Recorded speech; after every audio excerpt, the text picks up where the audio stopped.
And we back with another one. What's up, everybody? Jonathan here with Boston Collectors, and in today's video, we'll be unboxing and reviewing Bodega Catsuit Miles from the PlayStation video game.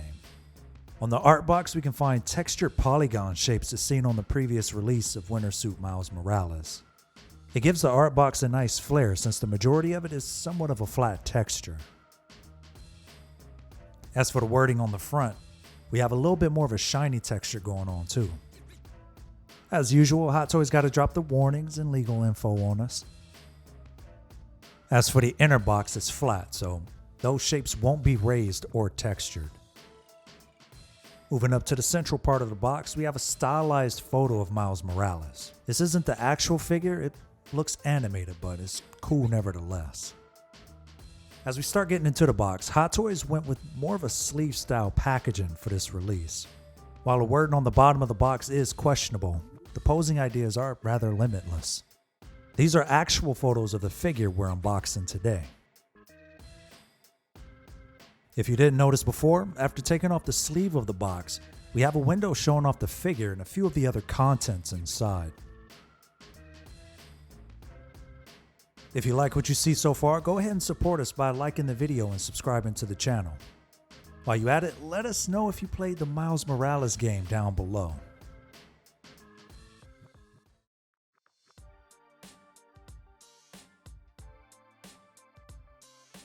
So, right out of the box, Miles come equipped with a pair of fists.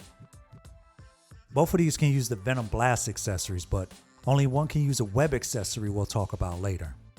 While both are technically fists, we did receive two pairs of separate fists and web fists with Winter Suit Miles Morales.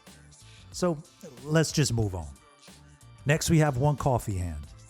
This can also be used with other accessories, but you run the risk of the red paint scarring anything else outside of the cup. While it is somewhat versatile, it's kind of not at the same time. We also get one piece hand, so if you want them chunking the deuce, you're good to go. This can be seen in the photo mode, by the way, in game for different poses. As with every Spider-Man figure, we get a pair of thwipping hands. These are the only hands with a swappable piece out of the others. We'll show more of that in a bit though.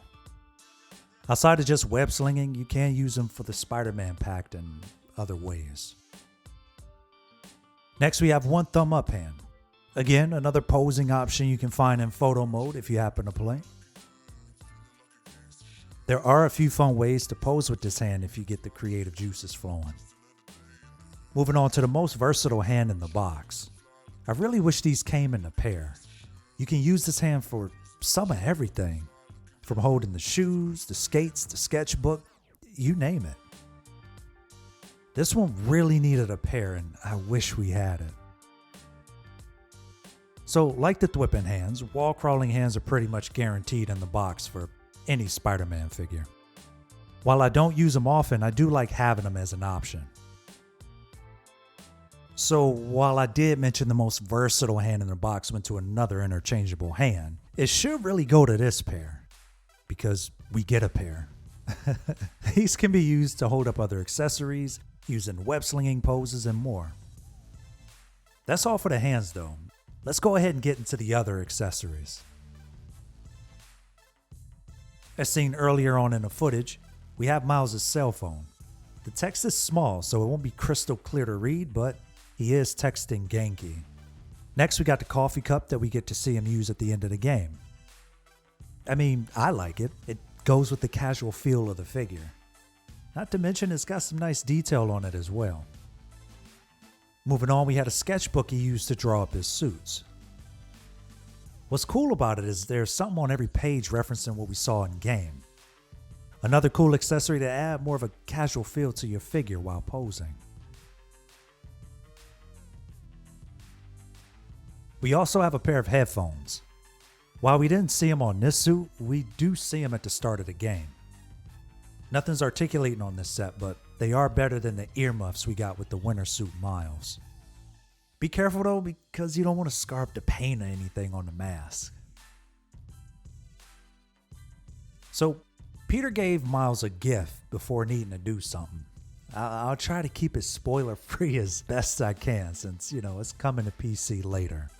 This isn't reference to this suit, but it's cool to have in the box.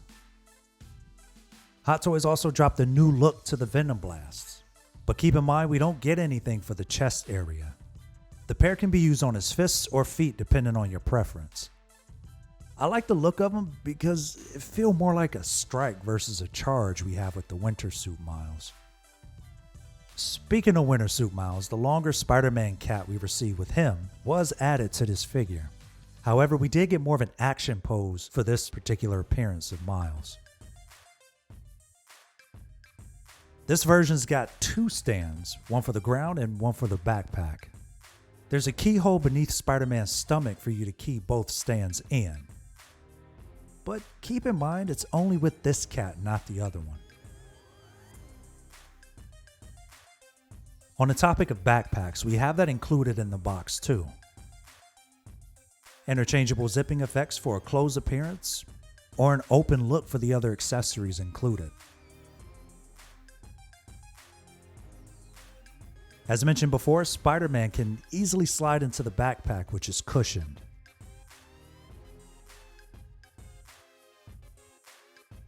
Lastly, the backpack's engineering will keep you from getting frustrated. Both straps use a clip-in function versus pulling it over your figure. Earlier on in this segment, we mentioned the swap-out pieces for the thwipping hands. The pair can be used for the standard web effects included in the box. At this point, it's more of a pick your poison kind of thing, but I don't really use them often in my display. Keep in mind though, you'll have to futz with the sweater to line up the web shooter with the palm. We also mentioned the sword of fist earlier, right? We only had this particular hand for the right side for more of a web slinging effect. We got two of these with the Winter Suit Miles. It's just weird to see them not give both for this one. There's also one more web effect if you don't like the coiled look. This one's got more of a minimal design to it. So, shoes are accessories this time around because they added rollerblades with this figure. Oddly enough, we didn't use these in game. In fact, it's an old keepsake used to reference his childhood with a friend. I like that they wanted to get a little creative and add these in the box. And yeah, the wheels can articulate too. As usual, we had a textured hexagonal design base. I feel like the top layer could have been applied a little better, but you know. Anyway. With this figure, we also had a flight pole for high flying poses, or if you want to keep it cool and have them walk or skate around in your display. I personally went for the web slinging pose myself. Last but not least, I wanted to show some of the accessories from Winter Suit Miles. They do work with this one, but it'll require you paying attention to how you put them on. There are a lot of sharp corners and edges to these pieces, so you want to be careful. If you want more of a charging appearance to Bodega Cat Suit Miles, having these will make it look that much cooler. So with all that finally out the way, let's get to the mask.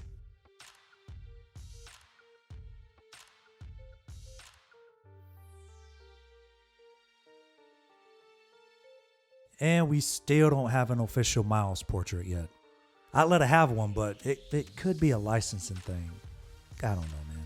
Anyway, the line work on the mask is inverted on this suit versus being raised.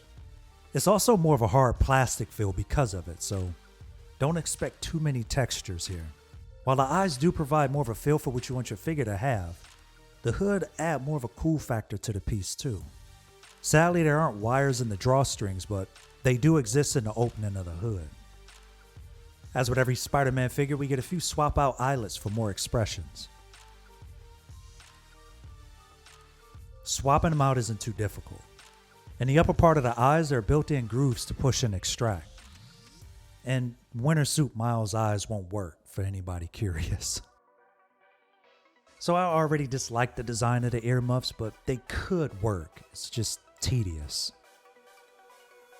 As for the Winter Suit hat, it works. It's just more of a vibrant red to match the shoes versus the hoodie. Overall, it's solid for what we get. Nothing out of the ordinary, honestly.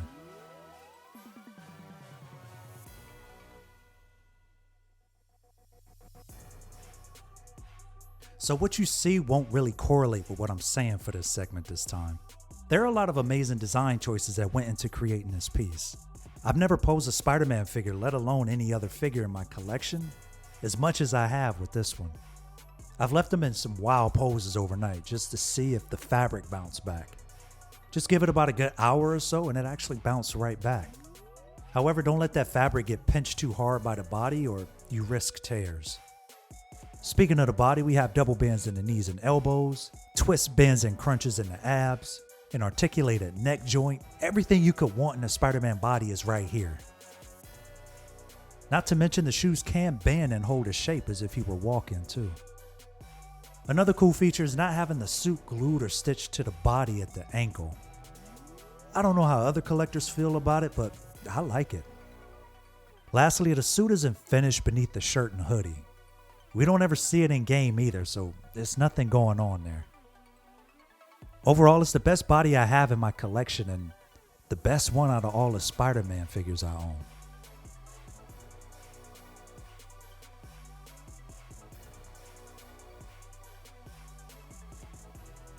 To start, we have Punisher War Machine, in-game Rescue,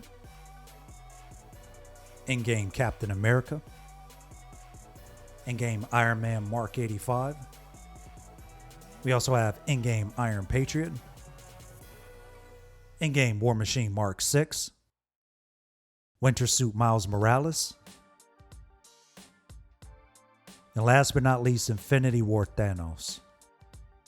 So overall, I had a lot of fun with this one. While it does suck on the production side of things with all the accessories, as a collector I want them all. Speaking of accessories, let's just break them down right quick.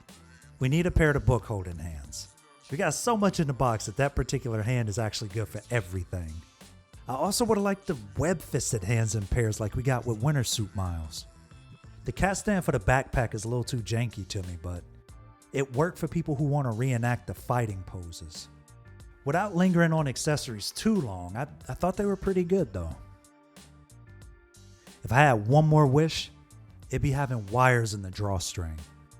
They appear a bit too stiff and throw off the web slinging dynamic with posing. Other than that, it's kind of preference based and not necessarily a need.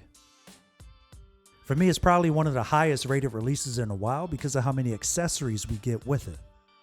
We have a lot that this suit technically didn't come with. For me, I'm giving this release a 9.8 out of 10. It's only fair and I can't knock the fun I had with posing this figure during filming. If you're looking for fun and wanting something outside of the standard Spider-Man suit in current times, this is the one to pick up. There's a 15% off sale on Sideshow's site right now, so you can get it at a reduced cost. As always, if you enjoyed the video, don't forget to like, comment, and subscribe. This is Jonathan with Boston Collectors. We appreciate the love and thank you for watching.